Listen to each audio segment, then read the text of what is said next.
Okay, Tuesday night, getting ready to go live with another exciting episode of Coast to Coast. Welcome, everybody. I'm Chris with Cycle Source Magazine. I'm in the Mobile Command Center. I'm your engineer tonight. Good to see everybody piling in. Scott Stefano, New Jersey in the house. Jeremy Sather, good to see you guys. Jimmy Bradley, Milwaukee, Wisconsin. Hey man, remember throughout the show, hit the like and share button. Let your friends and neighbors know that we're going live with Two Wheel Entertainment through the courtesy of Choppertown and Cycle Source Magazine, bringing this thing out to you across the airways. If you dig what we're doing, get involved. Don't just sit back, throw your comments up. The host will get to them throughout the show. We're going live in just about 3 minutes. Stick around.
Wow, you guys are piling in so fast tonight, I can't even keep up.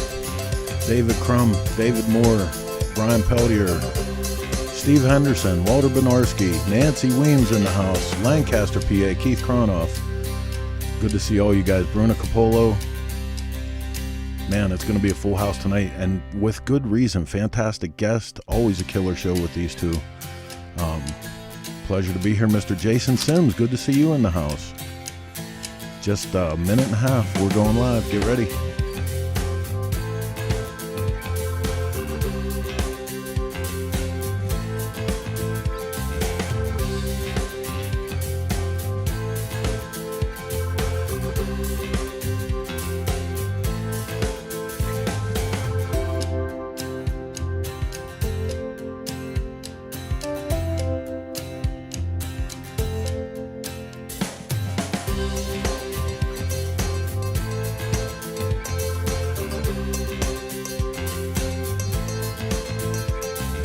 Very own Rebecca Cunningham joining us tonight. Good to see you here, Texas. Rob Nussbaum, our associate producer here at Source Media. Mike Draco, Cincinnati, representing. Going to be a great show. Just 30 seconds left. That means we're going to get this one out of the stable and up onto the racetrack and get ready to go live with this week's Coast to Coast. Here we go.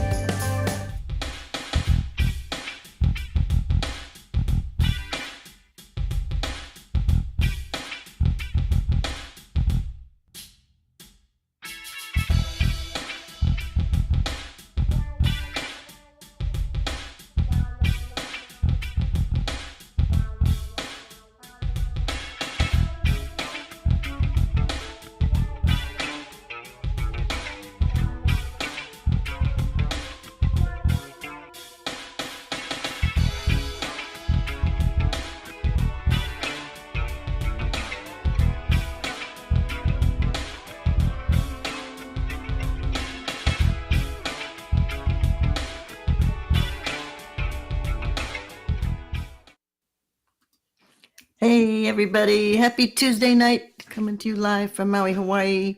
This is our 34th show.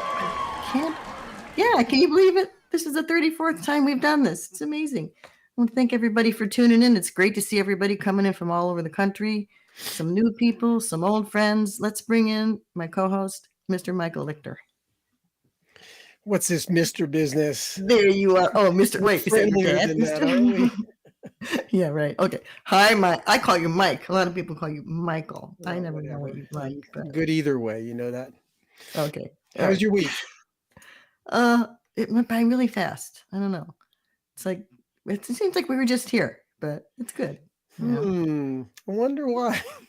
I don't know. How's that dog doing? All the dogs are good.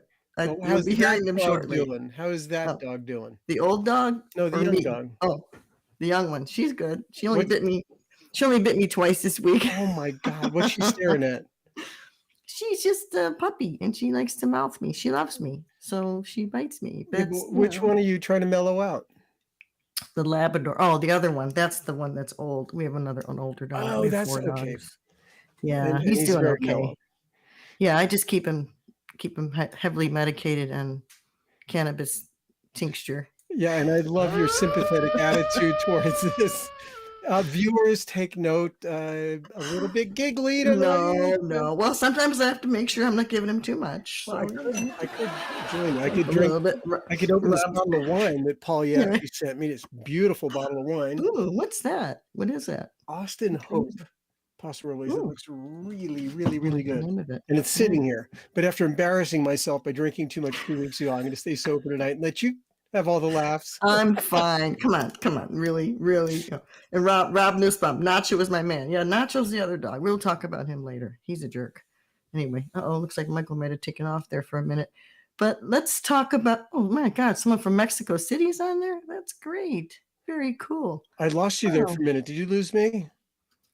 You tried to lose us. I don't know. It froze, but now you're back. It's okay. We're good. So, Anyway, I'm so excited about tonight's show. I mean, I love our show every week, but there's always certain people that are just so energetic. When I think about Jacqui Van Ham, our amazing guest, I just get like a little pumped up, because she's one of those kind of people that is just always seems to be up and really energetic and loves her job, obviously. I think that's who she is, but it's also her job. Isn't that incredible? I mean, that is her job. She's got to do it. She's very good at it. Yeah, she But is. anyway, so, well, okay. everything else is good. Yeah, no skiing this week. I guess you didn't get I skiing. did. I went today. Oh, you did? It was Wow. 79 degrees here yesterday. Can you imagine that? 79. I was out on the bicycle, and today I went skiing. So do people ski in bikinis there? Or like, were you skiing in your Speedo? Oh, okay. I'll tell you a great story. We took the kids for spring break one year down to Telluride, and they had, you ever hear of string cheese incident? Oh, yeah, of course. Okay. Well, I'd never heard of them then. This is like 20 years ago. They were brand new. They were playing on the mountain, like literally way up the mountain, just on the snow. And everybody was partying and having a great time. And there were a lot of people skiing with not much on. Like the guys, I saw a number of guys that just had socks. And I don't mean on their feet. Okay. Wait, it wasn't that cold, right? Never mind. So we stopped. Catherine wasn't skiing. So she's down at the bottom and Sean's pretty young, right? And so we go meet mom for lunch. So we go down to the bottom and sure enough, we see some people coming down and Sean sees it and he's horrified. He jumps up, stands in front of Catherine like, Mom, you can't see this. And he blocks her view. And it was a guy with his sock on. So she shoved the kid out of the way, shoved him into a snowbank. There you go. Anyway, That's funny. Yeah, it is that time of year. That's going to start happening. Well, Boulder also has that other thing where you guys ride bicycles naked. Yeah, the One time Thursday a year. night naked ride. Yeah. Yeah, groovy. Oh my God, I don't know that's if I want to be doing that. Anyway, well, should Anyway. we jump to the chase? Sure, let's bring Jacqui in. Let's Come on bring in, Jack Jacqui. in. All right, come on, Jack.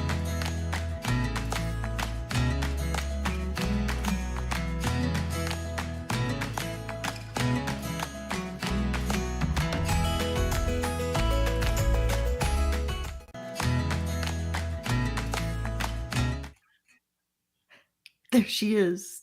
Hi, everybody. How's it going? Oh, The Jacqui Van Ham. Yes. I love your background, Jackie. I know. Super cool. That couldn't have This been better. whole thing, I just had this laying around. Yeah.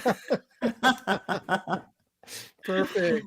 Hi, guys. Thank you so much for asking me to be on your program. Two of my most favorite human beings, all in one fail swoop, one group interview here. I totally love it. I miss you guys. Well, I know. we can't wait to So see you cool. next because you always light up our days when we see you at events. That's for sure.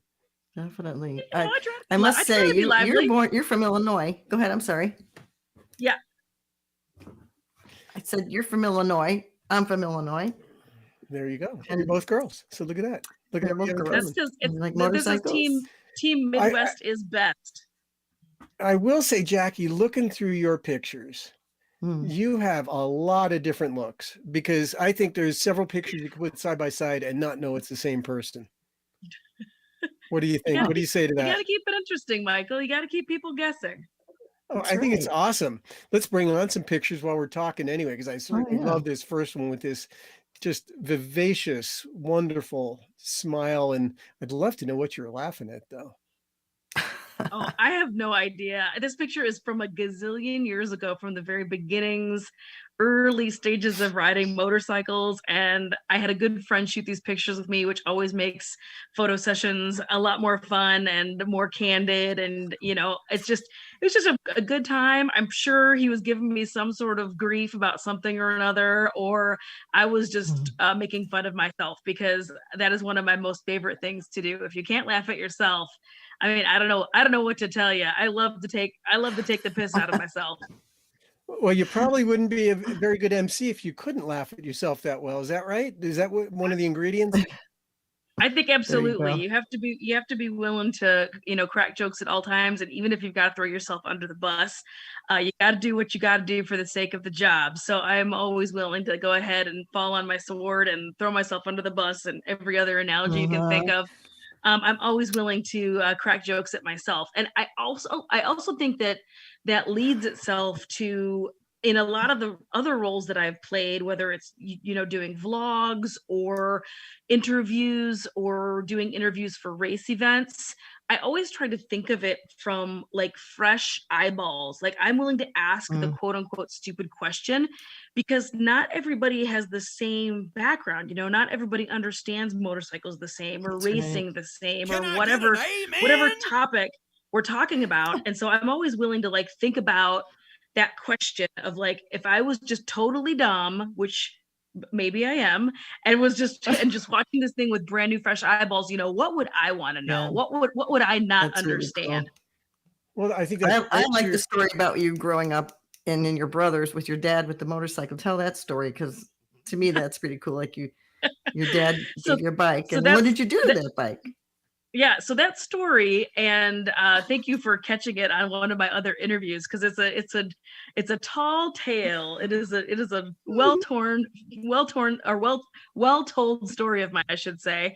So my first motorcycle, I was 11 years old, and I grew up in northern Illinois, in a little city called Sandwich, Illinois. And I had all older stepbrothers, and I have one older real brother. But at the time, I think I had like 5 or 6 older stepbrothers, and I was the only girl, and I was the youngest.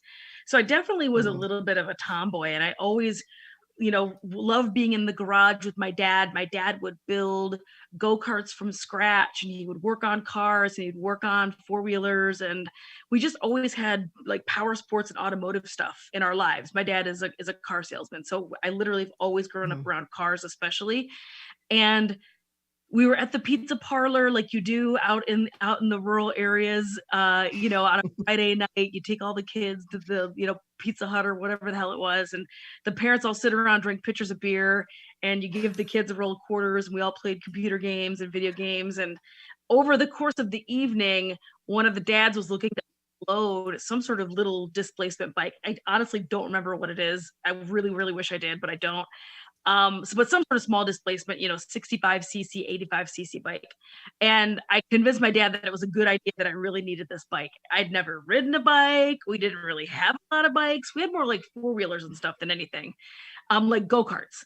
And he's like, okay, after a couple pitchers of beer, he decided that was a good idea. So the bike showed up at the house the following day, and my dad had to go to work, or a couple days later, my dad had to go to work. And he told my older stepbrothers that they had to teach me how to ride, and I had to wear a helmet. Those were like the 2 rules that had to happen. And we got out there, and they were zipping around on it and popping wheelies and screwing around on it, because they were all much older than I am, and made it look super easy, and basically gave me like the super abbreviated version of how to ride a motorcycle. And they taught me how to shift up and the clutch and the throttle, and I got that. But nobody really bothered teaching me how to stop. And so I get zipping up, and I keep, clicking up and up and up and going faster and faster and faster. And I'm doing this huge lap around the back of our property.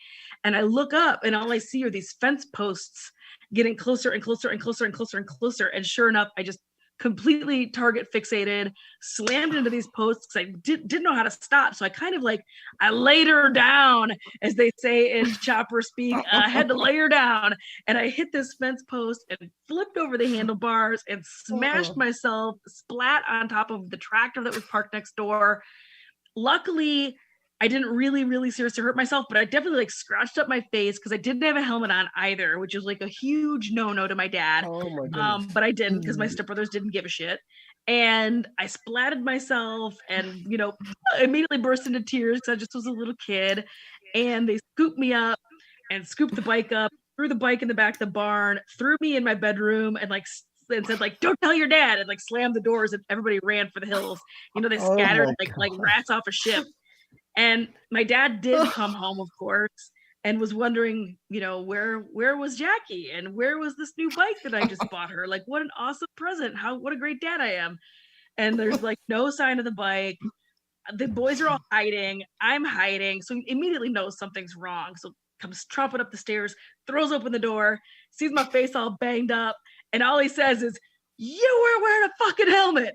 Slams the door, and that's it. That was the sympathy I got from my dad. Like I said, I grew up with all boys, so I grew up pretty rough and tumble. There was a lot of Barbie dolls and tears and cupcakes. There was no tea parties, so I grew up with pretty much a tomboy. So there wasn't going to be any cuddles from dad about smashing up the new motorcycle. So that was my very first taste of two-wheeled life. It lasted 27 seconds or 27 minutes approximately altogether. And then after that, he was like, "There's no more motorcycles." He said, you can. And you're like, "Yeah, but now I want more." You just took it away, or what happened? You can ride 4-wheelers, you can do whatever you want, but no more motorcycles were in my future. So that was the end of motorcycle life for me. And until I was older in life, until I got into my late teens and early 20s, and then I picked up the bug again. Wow, sounds like your brothers hazed you. Really? It definitely was a hazing, for real. You were not wrong, Michael. It was definitely a hazing. It was definitely trial by fire. I don't know if they were waiting to see if I'd rat them out, or I don't know what the hazing was all about. But I like what you say. I laid it down. I mean, 11 year old. I had to lay it down. I had to lay her down, brother. It obviously created some sort of a good bond because you moved to Louisville, Kentucky because of one of your brothers, right? I did. Yeah. No. I'm teasing. I'm joking. The boys were just, just older brother nonsense. I mean, it wouldn't have mattered if it was a boy or a girl. They were going to have me smash up that motorcycle either way. And they'd already beaten each other up out in the backyard. And, it was just a very typical, dude house. It was a very, very boy house. I don't know. That's all I can say about that is, but no, I love my brother. And you're right. My brother he moved to Louisville, Kentucky way before I did. And I did technically, I suppose, follow him here. He still does live here. He lives a mile from my house. So yeah, we're close. That's awesome. Oh, yeah. I have a brother thing too. Rob said, "Sound familiar, Chris?" Yeah, I have 5 brothers. Okay. I was in the middle of the 5 brothers. So there was no Barbies. That was Ken, G.I. Joe was kind of cool, But that's it at my house. Yeah. Absolutely. I actually moved to Colorado because of my sister. She was here. So I came and lived with her for a couple of years. Yeah. So it's a whole So tell us about your first bike that you bought as an adult, because you were saw some vintage bikes and So in the late in my late teens, by this point I'd graduated high school. I'd moved out to Southern California. I was living in San Diego, and there's bikes everywhere, right? Because the weather's always beautiful. Southern California is just kind of the epicenter for motorcycles. So there's bikes just everywhere, all over the place, all different types. It still is that way to this day.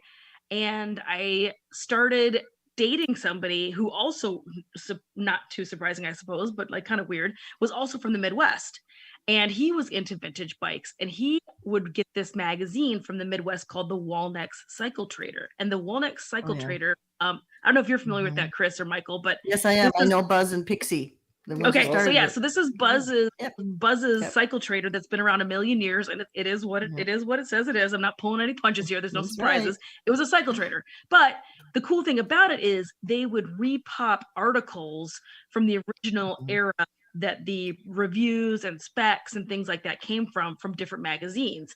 So you could really get like all the details. It wasn't just advertisements of bikes for sale, but there would be every 5 to 10 pages a full write-up about these vintage bikes from the time that they were brand new. And so I just devoured this thing. I just treated this like the Bible, and I would memorize all sorts of details and specs and engine size and just all sorts of ridiculous things, and I just ate it up and I just loved it. And from dating this guy, he was really into vintage bikes.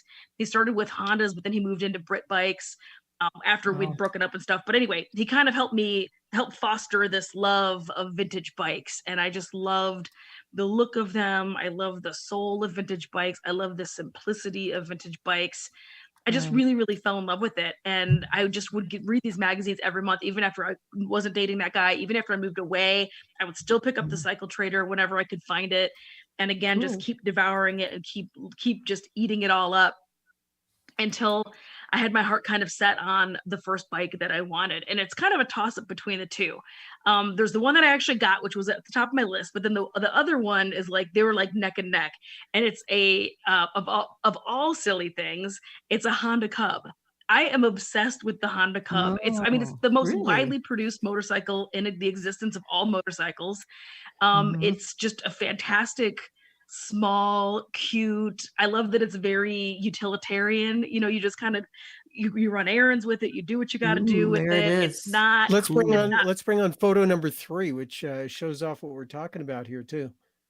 But Chris then the bike Honda Dream. Chris has the Dream on there. So then the bike that I actually got was like neck and neck on this list, and this was the mid 1960s Honda Dream 305. So another very iconic motorcycle for Honda.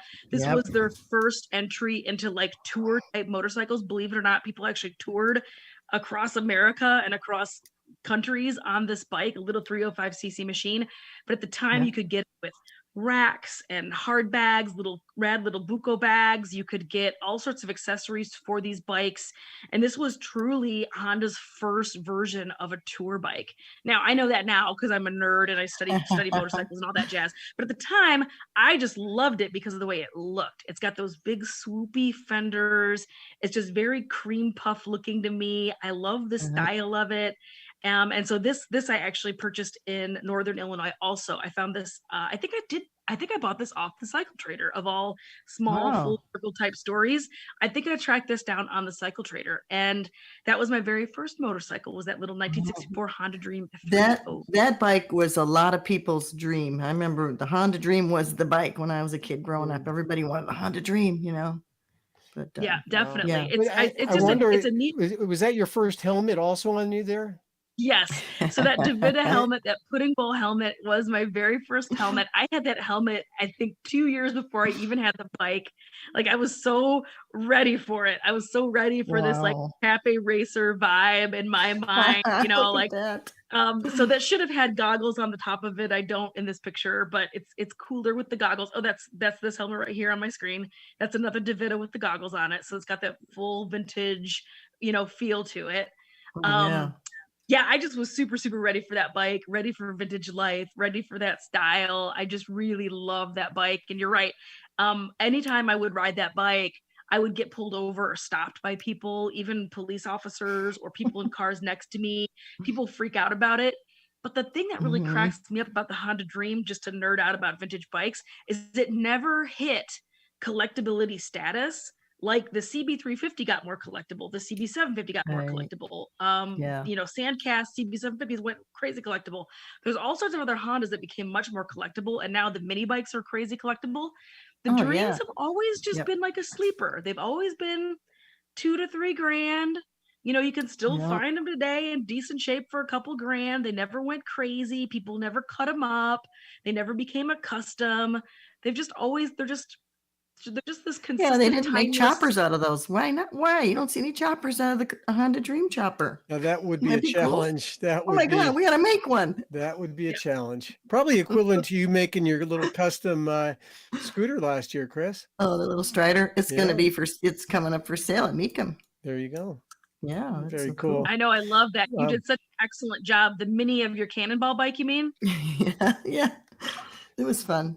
It was I fun to love do. it so much. You did such a great job. It's such a great little bike. Oh, thank you. So- It was fun to make. Jacqui, I love this shot of you in the studio. I think it's great. It's a Which shame one's it's kind of low resolution, but it's with your BMW, which brings another yeah, we could aspect talk to your about that story bike. is your love of BMWs. Can you tell us a little bit about that? Yeah. That's a great shot of you there. Thank you. I appreciate that. That was taken here in town. I can't remember the photographer's name off the top of my head, but that was taken here in Louisville. I had my Honda Dream. I was scooting around here in Louisville on it. By that point, I'd moved. I bought the bike in Chicago. I rode it in Chicago a little bit. I decided to relocate down here to Louisville. I moved here. I rode around town a little bit on it. I unfortunately had a pretty serious accident on it. I was hit from behind by a drunk driver. I was okay, thank goodness. The bike got a little smashed up, but I walked away from it under my own steam. So it's all good stuff. I did have a lot of road rash though, and I did go to the hospital afterwards. But I ended up suing, getting an attorney, and of course, doing the big write-up for the insurance claim against the guy about what it would take to repair the bike. And it was in like super mint cherry condition. So it was a pretty sizable amount of money. It was a couple grand, to try to replace it. And so anyway, I ended up with a little bit of a settlement. Again, nothing crazy, like I think it was like $8,000, but that I paid for my hospital bill with that. And then I had enough left over for another bike. Cause There you go. That's a girl. Yeah, I was gonna be damned if I was gonna let this accident like stop my love of motorcycles, right? I knew I had to get back on the horse, and I knew I had to get back on and do it again. I'm not a quitter. So my dad always said, if you're gonna be dumb, you better be tough. So I knew I had to get back out there and find a bike, but I also knew that it needed to be a little bit bigger, and I really wanted to tour on it. I love the Honda Dream, but at 305 cc's, even though technically it came into existence as a tour bike, you can't really tour modern on a 300cc bike. That's pretty extreme. So I knew I wanted something a little bit larger, and that around this time, Mid-Ohio Vintage Days had happened, and the brand of the year, every year they pick a particular brand. When they kind of ran out of brands, like about 10 years ago, they started picking these like styles of bikes. But anyway, they used to be the brand of the year. And that year it was BMW. And I'd literally never looked at a BMW. I'd never ridden a BMW. I'd never thought about a BMW. This is the early 2000s, and BMW just was not very cool. There's no nice way to say it. It was a total old man's bike. My friends gave me a ton of grief for even looking at them.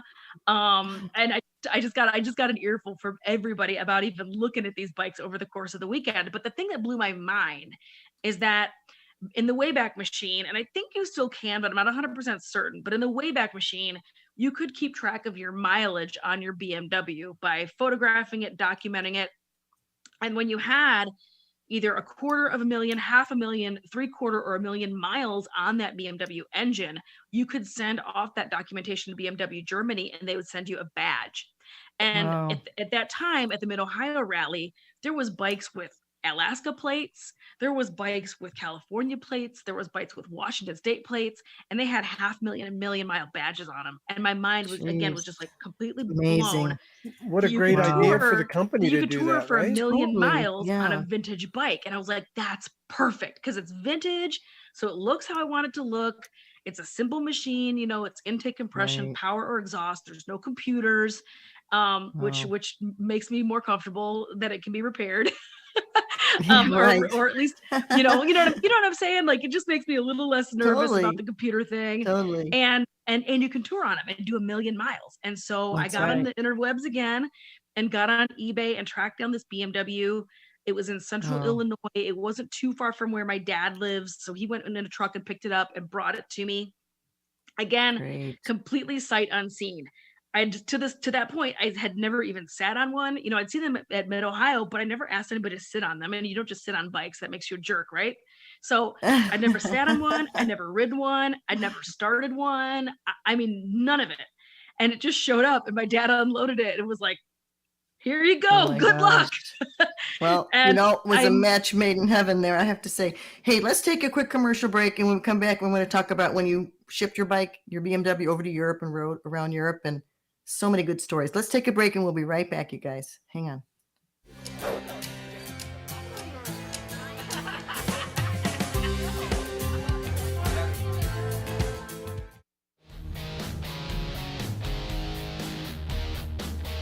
Hi, I'm Tom. I'm with Banks Brothers Motorcycles.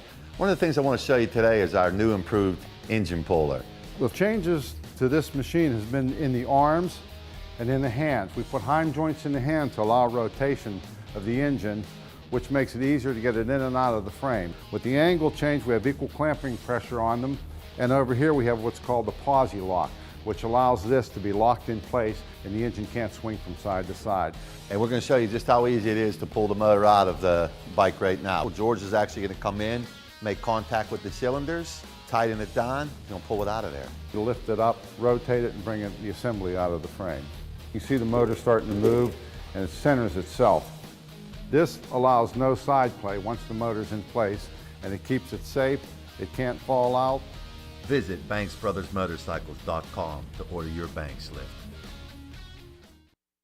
It's Xavier with Providence Cycle Works in Austin, Texas. Your host for the 2021 High Seas Rally, the only biker rally on a cruise ship. I'm super pumped and way excited to be on the ship this year. But what I'm most excited about is the custom bike that I'm building for one of you guys to win. You're automatically entered when you come on board with us. So let's get ready to rock. So take it easy. We're ready to race. What's your strategy? Go fast. The Fueling name has been associated with racing and high-performance engines since 1974, when founder Jim Fueling started fueling the flames. From Daytona to Monaco, from the Bonneville Salt Flats to the Indy 500. Fueling is here to compete. Look for the Flying Pig to run up front this year with pilot Ben Bosman. Fueling. No bullshit, just performance.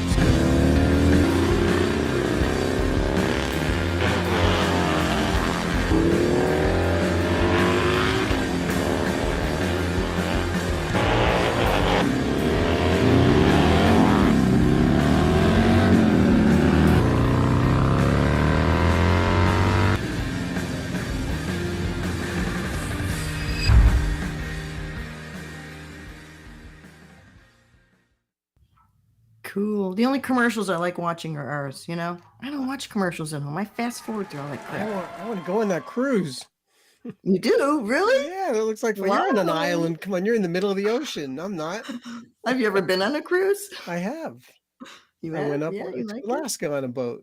Yeah. Oh, that's cool. Wasn't that I've been on a great? couple. There's only I went on 100 a rock and roll cruise with Leonard Skinner fans. They were drinking beer at like 8:00 in the morning, dude. Let me tell you about it. It's wild. We got people are chiming in, right? A lot of people are chiming in about the motorcycles. Oh, my dad had a Honda Dream and their first bikes. Somebody asked if they remember a motorcycle sold at Montgomery Ward, which I do. I Yeah. don't remember that. But Oh, I and always then had it somebody circled else, in the catalog. Yeah, I never got it. yeah, Rick Rodriguez put a comment. And he just wrote Zen in the Art of Motorcycle Mechanics, which I'd read actually before I bought my first bike. But I just looked it up, and that was a Honda Superhawk. I didn't realize that. That was only 300, I think 305 cc, something like that. And we'll have to ask Jackie about that. Why don't we bring her back? Yep. Talk about going to Europe. That's right. Yeah. There you are. Hey guys. You know, Okay, so actually, you shipped the bike. Go ahead, Mike. Actually, before Europe, I want to ask a little bit more about the BMW. I know that we've been chatting about that, but you still have this BMW, right? I do. Yeah, absolutely. So like I said, I bought that bike completely sight unseen. I'd never ridden that bike. I never knew anything about that bike, but I just fell in love with that bike. It's super, I mean, it's an odd duck. The horizontally opposed flat twin engine is very polarizing. People either love it or they hate it. I personally love it. It's super efficient. You know, if that engine wasn't efficient, BMW wouldn't have been using it for the past 100 years. So I really dig it. It's a great tour bike. It's really comfortable for me. You know, it's just one of those things. People either love it or hate it. So yeah, so I had that bike. I rode it around Louisville. I ended up after that accident and I bought it. I actually took about $1,500 that I had left over and quit my job for the summer and went and rode that bike around the US, going to vintage races and rallies, and just fell in love with the culture and met people that I still am friends with to this day. I met so Cool. many people on that bike. I've met so many people in the vintage bike community, whether it's at races, with Arma or different rallies. It's Right. really been a real game changer for me. It's literally my entire life. It's everything I do. It's every vacation and trip I take involves bikes. Wow. It's all I do. So to get to your point, Chris, you were talking about going to Europe. Well, in Right. 2006, 2007, I had the good fortune of being invited to go over to the MotoGP in Assen in Holland as a special guest for Mhm. BMW Owners News Magazine to go and cover the launch of the 2007 season, their collection of apparel from the company Revit, a Dutch company.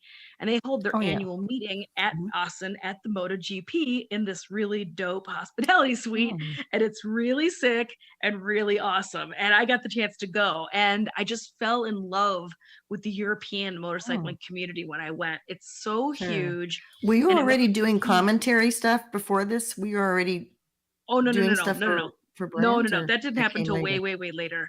But I Okay. was doing freelance writing and photography Okay. for the BMW Owners News Magazine, and then a handful of other publications as well, mostly vintage based stuff. So Mhm. I went over to take photos and see this awesome collection from Revit. Just fell in love with the European bike scene. The culture is so huge. Everybody rides. You grow up on two wheels. It's Yeah. because of the economy of it. It's less expensive, but also it's just genuinely easier to get around in these much smaller, much more condensed European city centers. So the bike is super, super rad. And I knew the minute I went there, I wasn't on a bike, I was there as part of like a big tour, but I knew when I got home, I was like, I have to figure out how to go back, and I had to figure out how to go back with my old BMW. So I hatched a plan and I started putting into motion all these different like fundraising schemes, and I was waiting tables at the time, so I still was waiting tables and saving my little pennies and saving my little money. But I also was doing raffles. I'd have friends donate parts or whatever, and I'd host raffles at bars here and in Chicago. I would do bike washes. I did what else Oh did my I do? gosh. I don't even You're I mean determined. it was like And this is OG Kickstarter. Oh But my I God. finally got Yeah, but this is before Kickstarter. This is before the internet. Really, you said you used forums. This is before they Oh had yeah. social No, this media, is right? all with like Right. blogs and forums. This is before Facebook. This is before Yeah, smartphones. right. Like this took real effort, man. So I did get it together. I did get myself over there. I got the bike over, and I did about a 3-month solo trip in 2008, touring Oh. around Europe by myself and going to all sorts of races and museums. And the way that I narrowed that trip down to like keep on track, because there's just so much excellent stuff to see there, is I would go see it only if it had to do with motorcycles. That was the only way I could go see things, or else I would get sidetracked and end up at like art museums and galleries and all this Well, other there's stuff. And motorcycles and art museums. There you go. exactly. So I knew I had to like Yeah. narrow it down. Like I had to stay on theme. And so I went to 2 or 3 MotoGPs. I went to one World Superbike. I went to BMW Motorrad Days in Garmisch-Partenkirchen. I was able to go to the Ducati Museum. I went to a bunch of like Eastern Germany communist era motorcycle museums and transportation museums in Berlin and in Dresden. What else? I just kind of ping ponged around everywhere for 3 months until finally I ran out of money and had to come home. Yeah. Oh man, what a trip. You're awesome. I just love the way you get creative, when you want to do something, you just make it work, right? Make it You happen. just have to make Love it that. work. I don't have like some, trust fund or sugar daddy laying around. Yep. I wish I did sometimes, but I don't. So it forces you to be creative. It forces you to think outside of the box. It forces you to be frugal. It Yep. forces you to prioritize. And that's just how it had to be. And so Sure. along that idea of having to prioritize, that whole trip, I only paid for 5 nights of accommodation, because the rest of it, Wow. I literally couch surfed with strangers that I would meet at these events, other You are a motorcyclists, other champion. members. You are the champion couch surfer. I'll tell you, 4 months of couch surfing, my hat goes Yeah. off to you. How was the That's food? Yeah. amazing. Yeah. Oh, the food, of course. How was the food? We always got to know about the food. Yeah. Always gotta know Love about that. that food. That's how I travel, man. I mean, some people buy souvenirs. I buy snacks. That's my favorite way to travel. That's my favorite way to have souvenirs and create memories of places That's is through right. food and wine and the culture and the people. That's my favorite. I love traveling. I love motorcycles, but cool. motorcycles really is just the gateway drug to travel for me. That's right. Traveling Let's to look at me some of on- your photos. They're really great pictures you have here. Thank you. Really cool. Yeah, I love these. This first one here. There you go. That's Where so is that? cool. That's in Germany. Oh, there you go. Wow. So when you Mhm. traveled over there, what did you check for luggage? You had 2 panniers? Yeah, so ended up taking over. What did I have? So I had those two. I had that set of Universal Soft saddlebags, and that was it. That's all I brought with me. And that had all of my gear. That had I think I brought a cable lock. It had my laptop, it had a camera, it had all the cables for all that jazz. Because again, this is pre-smartphone. So now doing that trip, which I did do again, I had to jump ahead in the story. But 10 years later, so in 2018, I did another version of this trip. And I got to tell you, it was way easier doing it like with an iPad and a cell phone versus lugging around, laptops. And I mean, there was barely even Wi-Fi back then. It was so crazy. But I made it work. I worked it out. I had a total blast. I ended up getting some rad, particularly overseas magazine coverage, which was really, really neat and very, very flattering and very cool. And some of those people I still am in touch with today. It was a genuinely completely life-changing experience. It was super, super incredible. I travel, like I said, it's at the very top of my list of most favorite things, and motorcycling to me is just the most perfect way to accomplish that goal, because you're literally surrounded by the place that you were at. You're in it. You're not just looking through a window at things. You are part of the thing. You are part of the Right. rainstorm. You are part of the smell. You are part of the crisp mountain air. You are part of the wind. You are part of the rain. Yep. You are part of the sounds of riding through a super crazy busy city center like Milan. You're literally in the That moment. is a crazy place to ride. Oh my God, with all that cobblestone streets over there. Woo. Oh yeah. And the fact that traffic signals are just like a suggestion, they're not real.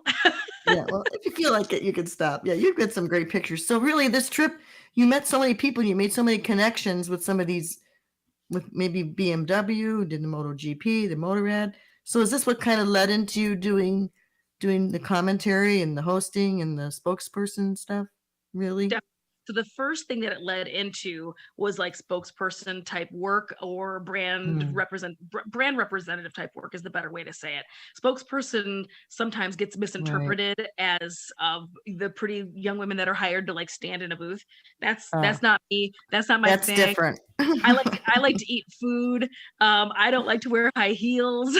So that's not me, but God bless them. I'm not throwing any shade on those women, but no, my gig was much more of understanding the product and being able to stand and just explain it to somebody in a very accessible way. And in turn, be able to sell the product. I come by it honestly. Like a brand ambassador. Exactly. Yeah, my dad's a used car salesman. My grandfather was a shoe salesman. I am literally, I couldn't try to not talk about things and sell things if I tried. It's in your blood. Steve Henderson wants to know where you were in Germany. Oh, I was all over the place. So a couple of those pictures are from Hockenheim Ring. A couple of those pictures are from Sachsenring, which is where the German MotoGP is. Where else? But yeah, I did like 4 huge laps of Germany. I was everywhere. I flew in and out of Frankfurt. My shipping company is in a city called Heidelberg, which is about 45 minutes south of Frankfurt. His company is called Knopf Tours. He is super excellent to ship with. If you're ever thinking about shipping a bike, anybody, which you should, go look him up on the internet. He speaks perfect English. Whose Vincent is that? Hey, you riding a Rapide there, huh? Is that what that is? Yeah. So this is a little bit later after Europe, but still like around 2010. This is still the dark lady, dark hair phases. As Michael likes to brunette Jacqui. Yes, as Michael likes to point out, all the many faces of Jacqui Van Ham. This motorcycle, this machine belonged to a super, super well-known Vincent tuner and restorer and fettler, a gentleman named Sid Biberman. That was his bike. Oh, And Big Sid. Big Sid, yeah. Big Sid, Yep. exactly. So that's one of Yep. Big Sid's bikes, and I had the very good fortune of having the Yep. opportunity to ride it. So I had to make Yeah. sure to get a photo of it, and I of course had to Yeah. sneak it in here on the show because I knew between you and Michael, you would both appreciate a nice picture of a Vincent single. Yes, and It's a I great knew shot. Big Sid very well. He was a very sweet man. Very sweet Yeah, man. he lived here in Definitely. Louisville, so that's how we knew each other. Mhm. That's I right. went with him when That's he right. went with Matthew out to go meet Jay Leno. I was part Okay, of that. I was yeah. part of that trip. I was sent. I went along with them as a little bit of a photographer. When he did the Vincati, this famous motorcycle that he built. Yes, Mm. exactly. We took the Mhm. Vincati out there to show Jay, and then they filmed Right. an episode for Jay Leno's garage while we were there. Mhm. I got the chance to Mhm. meet him and the guys who are behind the scenes that work on the bikes. Just a very, very cool shop. Of Right. course, it's Jay Yeah. Leno's. It's one of his like 6 hangars full of motorcycles. It's just Yep. completely, Yep. it's completely ridiculous. But Oh, yeah, yeah. so I was friendly with that family. Sid passed away several years ago, which is why I'm Yes. using past tense. But Yes. I was friends with Yeah. them and had the chance to Yeah. see a lot of their bikes and Right. you know, be in that circle a little bit and learn a little bit more about Yeah. that type of that genre and that level of motorcycle. Because previous Mhm. to that, my focus had really been with Honda, some European brands, a couple of British Right. brands, but nothing of like a really high collectability Right. level. So by meeting him, I was really exposed to Vincent and Mm. Brough and just some really rare and really unique motorcycles. So that was kind Right. of a neat thing that happened from living here also. The I like part the by- picture of you riding the Harley past the Indian past the Harley dealership. Is that what Well, that's is Indian- that on purpose? It totally was not, but I love that photo because of it. The juxtaposition to me is killer. I totally love it. We took this, David Shelleney, who is a really, really super good photographer with Polaris, one morning during Daytona Bike Week, asked if I wanted to get up early to go shoot photos. And you always say yes to David because he comes up with the most incredible pictures. And I don't really have a lot of photos of myself. I'm the one who's usually at the events, either with my camera open live streaming or taking pictures, or I'm talking into a microphone. And I'm kind of behind the scenes a lot of times. But I mean, I'm on stage, but people just don't think to take a picture of me, I guess, or at least I don't ever see him. So anyway, when David Shelleney says he's going to take a picture of you, you get up at 4 a.m. and you do full hair and makeup and you go take a picture. It's basically what I'm getting at. So I've got a couple great photos from him being with Indian Motorcycle at Daytona. The picture that you just flashed on the screen was my very first time up on the main stage at the Buffalo Chip during Sturgis, and that was with Victory Motorcycle, who was my first manufacturer and OEM job. So you'd asked just a couple minutes ago about how I got into it. Well, you know, I'd been doing freelance writing and photography. I'd been studying bikes. I clearly love bikes. I clearly love to talk. I clearly love to travel. And one of the companies that I'd partnered up with on the first European trip when I got back asked if I wanted to join their crew and come work the International Motorcycle series of shows. Setting up the booth, pitch selling the product, breaking the booth down, driving to the next location. And it was 14 stops almost in a row. And I couldn't believe that that was a job. I couldn't believe that that was my job. It was hard work, but there was hardly any women at the time in that field, in that area. And there certainly wasn't younger women because most of the time at that time, so this is going to be like 2010, companies would bring the workers from the warehouses. They'd ship them out on the weekends to come work these trade shows. They didn't have like staff. There was no hired gun that you would bring in. You know, there was no brand ambassador. This is at the very beginning of that type of this type of genre of work. So just from working at 14 stops in a row, I started meeting all these other companies, and I did stick out like a sore thumb, and they liked that. You know, they were like, you look different, but you talk the talk, you walk the walk, you know what the hell you're talking about. You're not just cheesecake. And, you know, here's my business card. You want to come work for us? And so I started working with all sorts of different companies, whether it was leathers or helmets or Bluetooth communication systems or like mounts for your bike, you know, to hold your cell phone, or it's just about been everything that's in the soft part type of the industry. And then in 2013, my phone rang and it was a woman from Victory Motorcycles.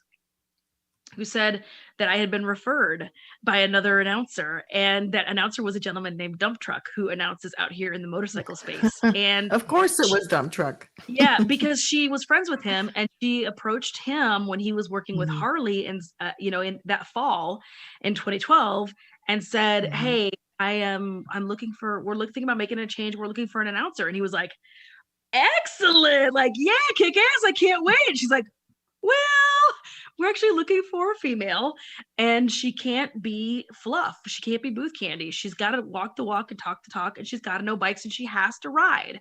And he said, "I know just the girl." And he gave her my contact information. And that's how I got my very first manufacturer job with Victory Motorcycle, who I was with for several years until Victory folded. And then I was able to luckily make the pivot over to Indian. To be frank, I really was hoping to pick up Indian and work for Indian anyway, because by that point they had, they'd relaunched already. They'd established themselves. They were starting and to big get race into team, right? The whole race thing. You're into the races, right? exactly. Indian. They were starting to get into dirt track racing, which is where I also was really, really excited, and I was a big fan of that. So I really, really wanted to work with Indian because I just wanted to be like a little bit closer to dirt track type racing. And then that led to announcing some race events that were Roland Sands Design, Indian Motorcycle, Super Hooligan Race Series. You were rolling. I have the list of it. It just goes on and on of all the things you've done. Wow. And now you're more connected with BMW again, it seems, isn't it? So I've always, we've always been, like we flirt, we look across the room at each other, we kind of make eyes at each other. Sometimes we crawl in bed together, and then well, that's where your heart is. Your heart's with BMW. We play it cool for a while, and then my phone rings again. But they're a great team. I've been friends with the event and marketing folks over there for a very, very long time. And it's true. My phone does ring every once in a while out of the blue from them, especially if it has to do with heritage type events or heritage type needs, because I BMW speak pretty fluently, and I definitely geek out about it. So when they need those types of people, that's when my phone rings. So this past 2 years now, they've been putting out and launching. It was technically supposed to launch in 2020, but the R18, the great big classic cruiser that they put out. And that's referencing design wise a lot of earlier bikes. So they reached out to me and tapped me to be in charge of that type of display and talking to consumers about that bike and explaining and connecting the dots for consumers. That started about 2 years ago. And I still I leave tomorrow. I fly out to go down to Fort Myers and Miami to go represent that bike at 2 different dealerships down there and talk to consumers about it and let them test ride it and explain why it kicks ass and why it's a neat, cool thing, and why it's important in the history of BMW and all that kind of nerdy stuff. So we definitely have really, really good times together. I got the chance to go out and ride it for all 10 days of Sturgis in 2020 because we couldn't have a booth. We couldn't have people come and gather close, but they still wanted the bikes to be seen.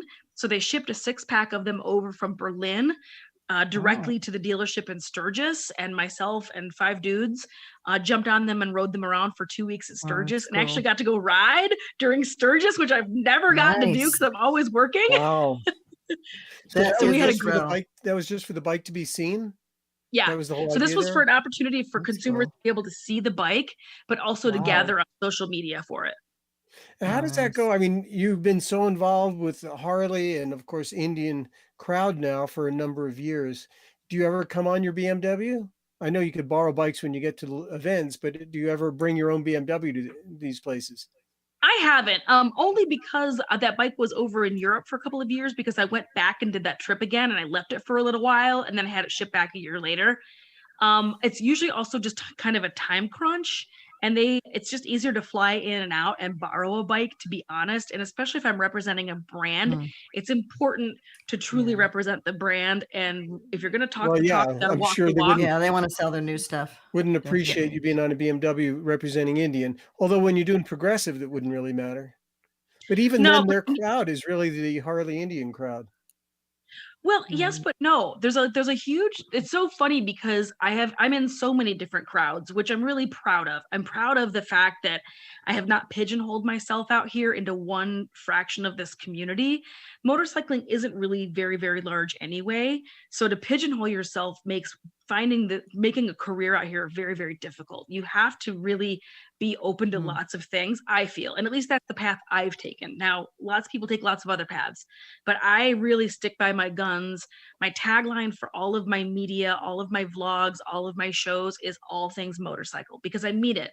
It's all things motorcycle. I talk about MotoGP racing back to back with Sons of Speed racing. I talk flat track racing.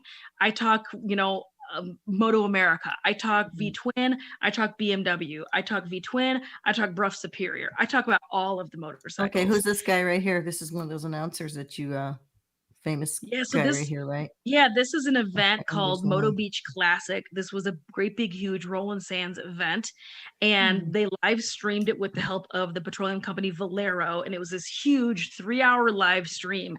So it was talking for 3 hours straight, announcing a race with these two gentlemen. The gentleman on my one side with the glasses is a guy named Chris Cote, who is really well known in surfing and kind of like extreme sport circles. The gentleman on my other side in the sunglasses, the handsome older gentleman, is this legendary announcer named Larry Huffman, who his tagline is Sunday, Sunday, Sunday. He's that's the guy. Sunday. He's that guy. Yeah, I remember growing up with that guy. Yeah. Cool. So announcing with to him and next to him was a huge I can't even say fantasy gig, but like dream come true, meet your mentors moment. It just was a huge honor to even sit on the couch with him. And at the end of it, he gave me the biggest praise. I wish I would have recorded it into my phone like an idiot. I didn't. But he was very complimentary. So I love your pictures. I know there's more here. There's the Moto Classic, the 2018 in the flat out. I like this picture of you on this little mini bike too. Is it our friend Savannah took that, right? Look at this picture, 23. I like that one a lot. At Mama Tried. I think you were there weren't you announcing Flat Out Friday that weekend? Yes. Attitude in that picture, man. So I announced the live event of Flat Out Friday, which is an indoor flat track race, and it was huge. It was at the Bradley Center, I think. It just is a huge stadium. It was completely packed. It's a great event. I miss it terribly. They've had to cancel and postpone dates, of course, because of COVID. Their next event is going to be in December, if I remember correctly, of this year. So it's coming back, I believe, if I remember everything correctly. But they've had to postpone it last year and this year. Normally it's in February. But that picture was on my buddy Savannah Rose, her little custom built mini chopper.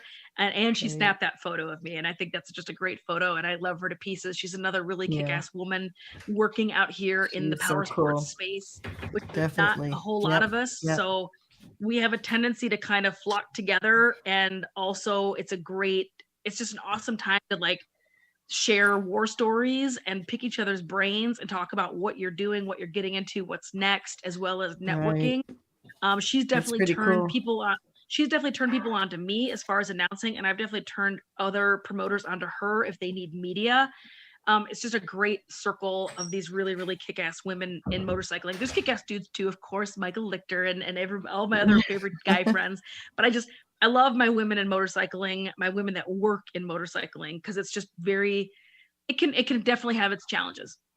It's definitely growing, I have to say. Being one of the older women in the industry, I've seen so many young women coming up now, and we're getting a lot of them on our show, which is really fun. Wait. You're not able to. You can't say that. What? I'm old. I'm older than them. No, I mean, when you're Gloria's age, you could say one of the older women in the industry. Oh, that's true. That's true. 30 years to go before you earn that title. So no. You are still finger on the pulse. You are in the industry. You are in motorcycling. You are not one of the like grandmamas of motorcycling. That is not you. You are still in it. You are still one of my heroes. You are on still your young a hero. spirit here, Chris. I'm still having fun. That's the main thing, right? That's it. But I must say, I'm so proud when I see women doing what you're doing, because I know how hard it is to come up in that kind of industry, in this industry, with being so male orientated all these years. And it's not an easy thing to do, but it's really cool to see it. People like Savannah, yourself. We're going to have Kelly on next week, Kelly Osdy on next week. Missy Shoemaker. Missy. There's so many. I mean, my gosh. Hard. There are so many people. And I think we're realizing that more and more with this show.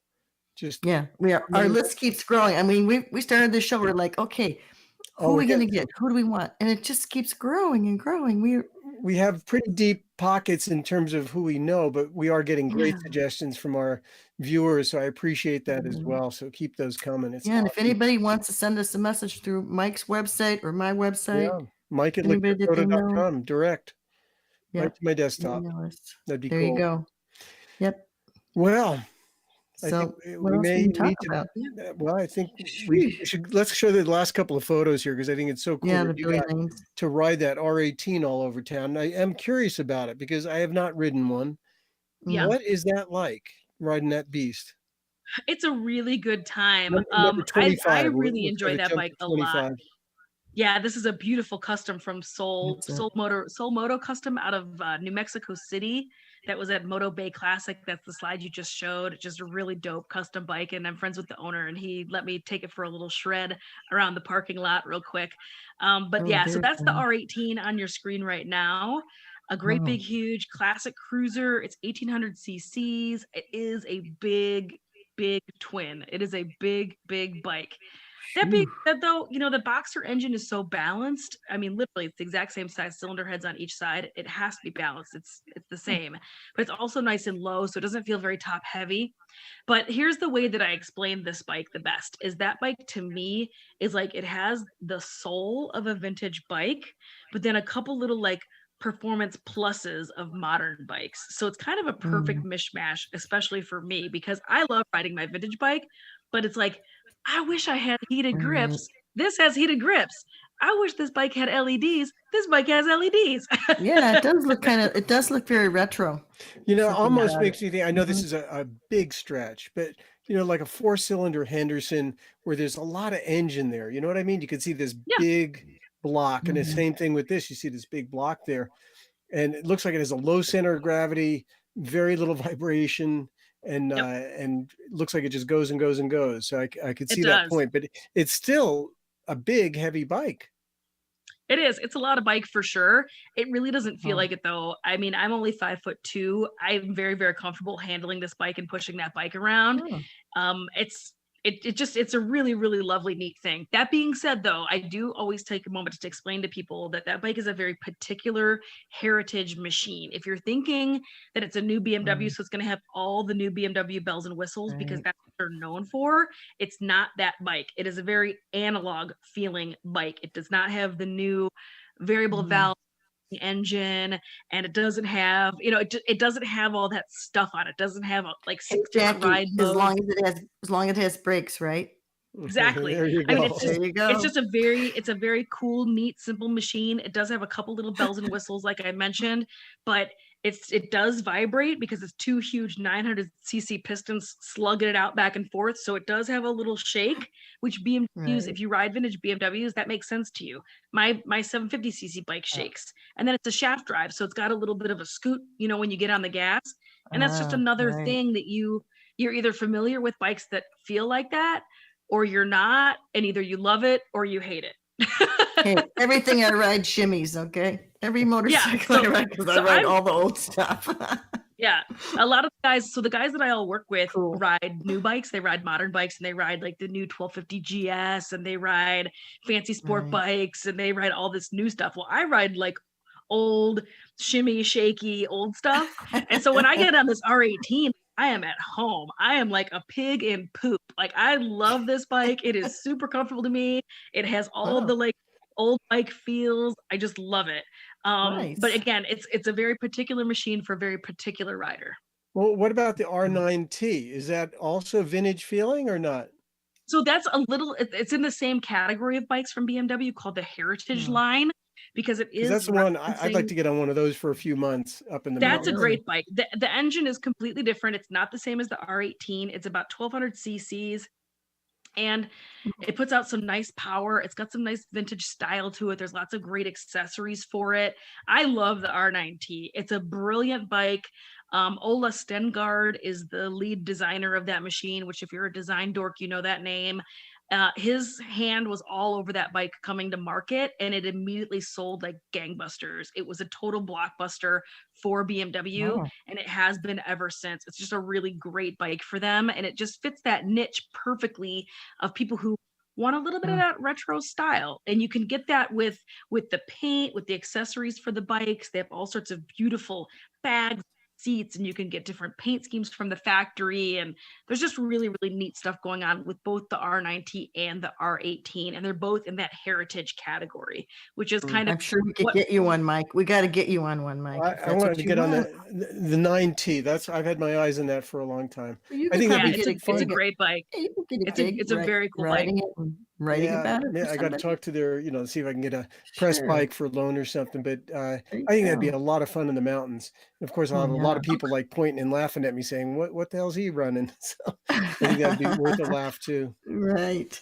So Jacqui, what else you have going on this year? You're getting booked up for 2021, right? Coming back. I am. Thank goodness. 2020 was a very hard year for folks that are in my industry, who are in the event type space.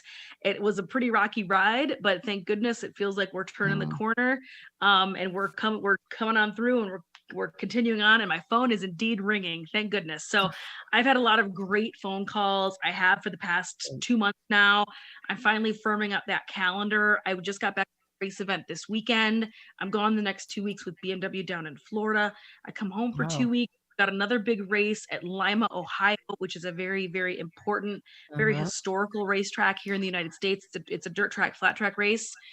This is going to be also around for the Grand National Hooligan Championships, which is pretty much the language for Harley Davidson Sportsters, tricked out as flat trackers. Because I think that's just about the only bike that runs in it. Every once in a while, you'll see like a Ducati Scrambler or somebody runs a Twin Triumph out there, but it's totally dominated by Sportsters. So these I do love the hooligan races. I love the hooligan races. I'm a huge nut for it. I'm a huge sucker for it. So I'm really pumped about that. That's May 8th at Lima, Ohio. For any of the Midwest viewers, you should put that on your calendar. And then after that, May is super crazy. May 21st, 22nd, and 23rd, I'm in Fort Worth for the Get On Moto Festival, which is a huge motorcycle festival happening. It's going to be a demo truck roundup, basically. Like every manufacturer is going to have a demo truck. There's going to be a slide school so you can learn to flat track race with Johnny Lewis. There's going to be every parts you can imagine under the sun, every apparel you can imagine under the sun. It's going to be food trucks. It's going to be a bike show. Bob K is hosting. Is it the AMD bike show? Is that the big international custom bike show? It is. That's what he's hosting. So. Yep. He's hosting that. Okay. He's hosting Apparently that the only one in the U.S. this year. Yeah, Alicia from Moto Lady is hosting a woman's bike show and a woman's day on the Sunday, and that Sunday is the Distinguished Gentleman's Ride. So we're trying to like loop, and there's a flat track race on Saturday and a flat track race on Sunday. So anyway, the only place you want to be if you're a motorcyclist. Are you going to Barber's this year too? Nancy Weems wants to know if you're going to Barber. Yes, I should be. I go almost every single year, so I should be there. Yes. That's October, I believe. Is that right? Well, that brings me to my next big bit of news is I was picked up just last month by ARMA, Vintage Road Racing, the American Historical Road Racing Motorcycle Association. I butchered that, but anyway, it's ARMA, who is the race organization that I started following in the early 2000s that got me into this whole love of vintage bikes. I was hired, and I'm going to be announcing 2 of their biggest dates on their calendar. I am announcing their road racing series at Heartland in Kansas and at Laguna Seca.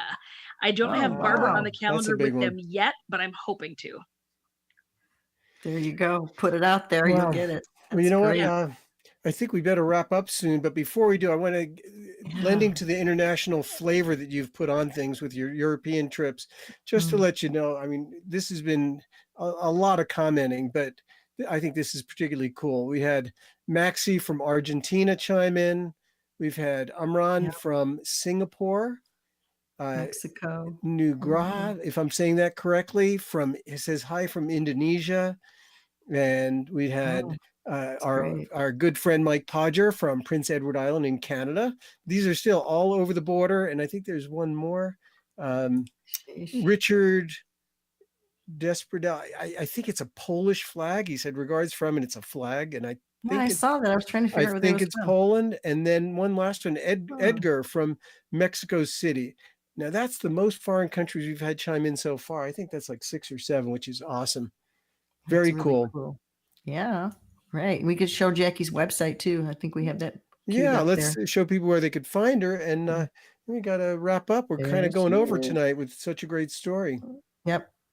She's got lots of stuff going on. Yeah, so everybody should know that they can find Jacqui at Jacqui. Where's the best place to find you? JacquiVanHam.com. She's never yeah, home, so Yeah. That's So my right. website is JacquiVanHam.com, and that's kind of more of like my business stuff. If you're looking to hire anybody, give me a call, including Jason Sims at Cannonball. And you can always find me out here on the social medias. I am at Jacqui Van Ham, Van like you drive, ham like you eat, on Instagram and Facebook. And right, Jackie. And ham like in photo number 2 that I think we missed. If that's ready to pull up. So my dad's car lot slogan, I know we have to jump off, but real fast on that same note, my dad's car lot slogan in the 70s was a little ham, but no baloney. Oh, my God. That should be the caption on that photo. A little ham, There no you go. baloney. I love Oh, it. I do. That's I've great. stolen it from him. That is great. Well, need to thank put you that so on a much. card with that picture. Yeah. It was great to see you. Great to have you on, and I can't wait to see what you're doing. And next. one last chime in Totally. from Oh, wait. France. Blas Gordon from yeah, France. there you go. Wow, we really hit a record tonight. And what's the Montgomery Ward thing we're going to show? Jacqui, thanks so Sears much. Allstate. All right. The Thank you so Montgomery much. Ward Take care, plan? Jackie. We'll see you on the road, Jacqui. I'll See you see ya. later. Bye. All right. Yeah, we were going to bring up that Montgomery Ward what was that? link. Let's see what Chris found on Expedia, which sounds pretty cool because I really am not familiar with that bike. What The is that? Riverside. Oh my God, I remember that in the catalog. Don't you Wow. remember going through the catalog and circling stuff? Actually, you know what? I was a Sears kind of guy, Well, which we is did your both. hometown. Come on. Yeah, well, Montgomery Wards too. I think we had those. Was My it? brother I used to think always yours are circle the Chicago. guitars.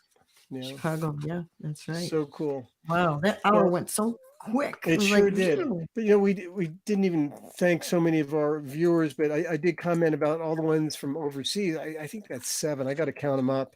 a But lot. of course, a lot of our regular viewers, Jimmy Bradley. But now I got to ask, is this really your name, Bubby Clark? Come on, Bubby, chime in and let us know what Bobby Clark. It what name seems you were like a born with there. name. But he says hi from Yeah. Orange County. Mike Draco, David Crum, Brian Pelletier, Walter Bednarski, Nancy Yep. Weems, Bruno Capola, Rebecca Cunningham. Thanks so much for chiming in. She said she's going to be down Yep. at that event in Dallas too.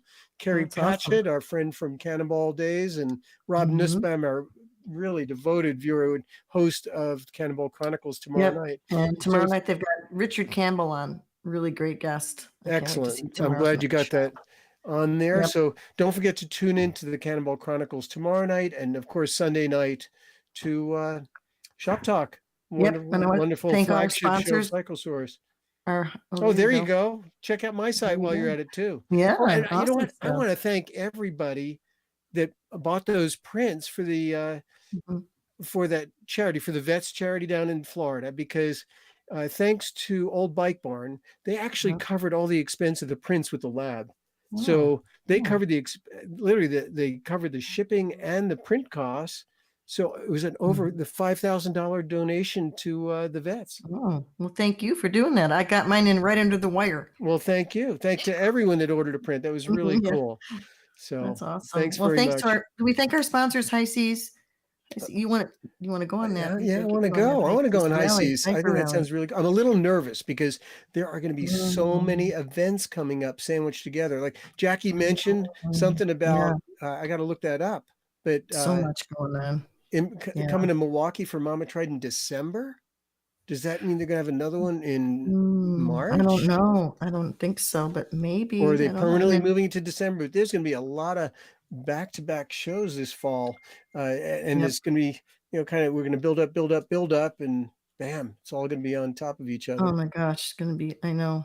I have Yeah. to pick and choose. It's gonna be. Well, there'll be a lot going on. So it's going to be a lot of fun. Yep. And thanks to Fueling and Banks Brothers for their great And stuff that they do. And Cycle Source. And I guess Dennis Kirk, some weeks they're here, Mhm. some weeks they're not. And Depends Yep. what comes up on the reel. Yep. But thanks to all our sponsors and Chopper Town. Chris and Heather for doing such a great job. But thank you everyone for chiming in. So many Yep, you great guys. comments, and we'll see you all next week. Oh, our guest next week is Shilpa, right? I thought we had Kelly. Kelly Yazdi. Is that next Kelly week? Shilpa after. I think so. Yeah. Okay, so Kelly Yazdi next week. She's a wonderful guest, and she can be Yep. seen at a lot of the women's events around the country. And I'll be seeing more because she's moving to Colorado. And the weekend after, Shilpa from India. So we're gonna have somebody live from India, which is gonna be so cool too. Thank you, everybody. Okay, right. Have a great week, and we'll see you next week. Take care of yourselves. Bye-bye. Thanks, everyone. Bye now.